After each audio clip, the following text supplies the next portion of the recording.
You, John Fitzgerald Kennedy, do solemnly swear. I, John Fitzgerald Kennedy, do solemnly swear.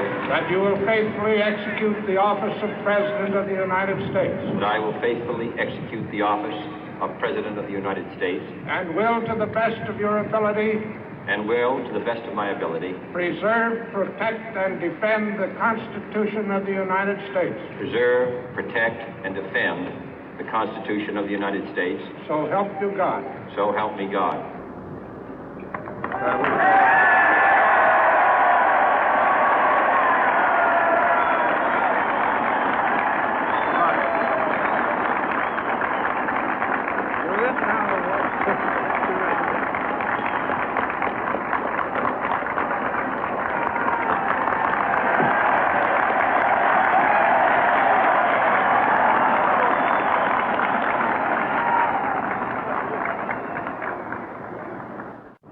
Vice President Johnson, Mr. Speaker, Mr. Chief Justice, President Eisenhower, Vice President Nixon, President Truman, Reverend clergy, fellow citizens. We observe today not a victory of party, but a celebration of freedom, symbolizing an end as well as a beginning, signifying renewal as well as change. For I have sworn before you and Almighty God the same solemn oath our forebears prescribed nearly a century and 3/4 ago.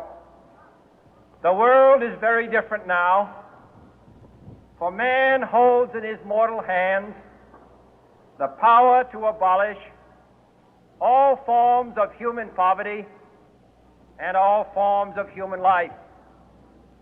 And yet the same revolutionary beliefs for which our forebears fought are still at issue around the globe.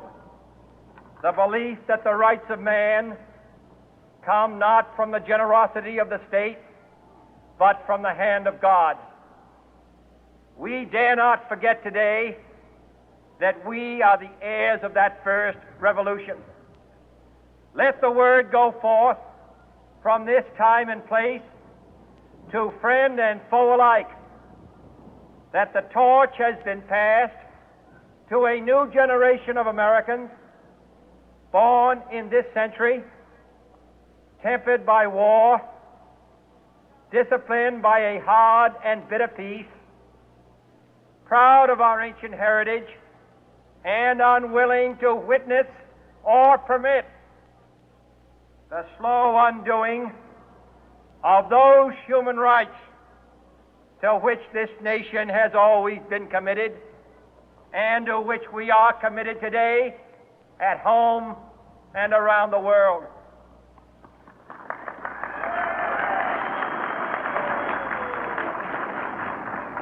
Let every nation know, whether it wishes us well or ill, that we shall pay any price, bear any burden, meet any hardship, support any friend, oppose any foe to assure the survival and the success of liberty.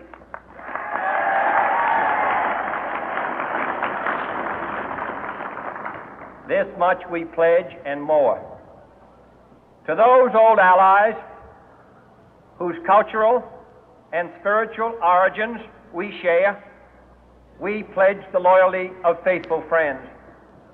United, there is little we cannot do in a host of cooperative ventures. Divided, there is little we can do, for we dare not meet a powerful challenge at odds and split asunder.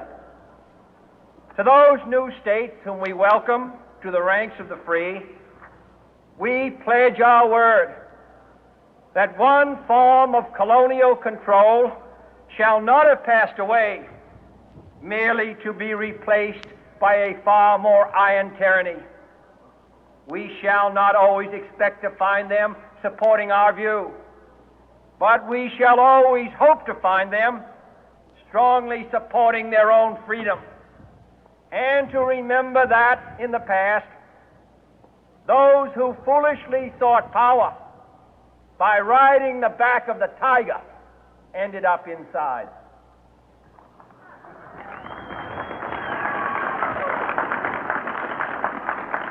To those people in the huts and villages of half the globe struggling to break the bonds of mass misery, we pledge our best efforts to help them help themselves for whatever period is required, not because the communists may be doing it, not because we seek their votes, but because it is right. If a free society cannot help the many who are poor, it cannot save the few who are rich.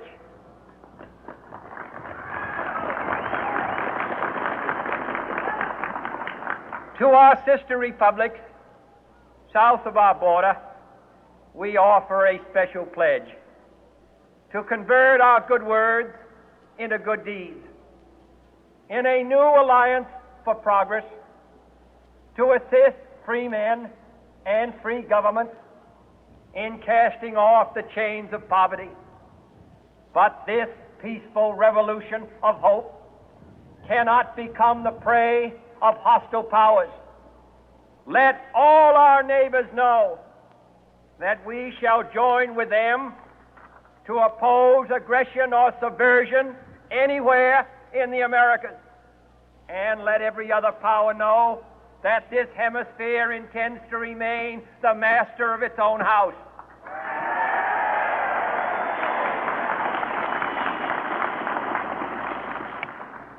To that World Assembly of Sovereign States, the United Nations, our last best hope, in an age where the instruments of war have far outpaced the instruments of peace, we renew our pledge of support to prevent it from becoming merely a forum for invective, to strengthen its shield of the new and the weak, and to enlarge the area in which its writ may run.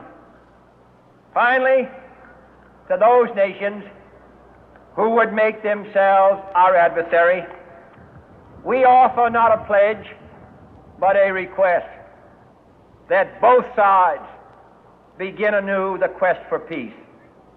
Before the dark powers of destruction, unleashed by science, engulf all humanity in planned or accidental self-destruction, we dare not tempt them with weakness, for only when our arms are sufficient beyond doubt can we be certain beyond doubt that they will never be employed.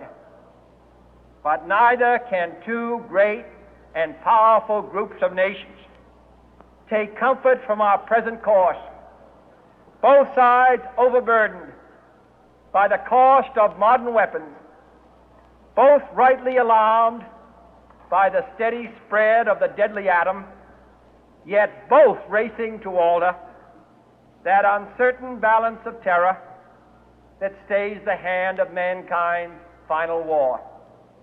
So let us begin anew, remembering on both sides that civility is not a sign of weakness, and sincerity is always subject to proof. Let us never negotiate out of fear, but let us never fear to negotiate.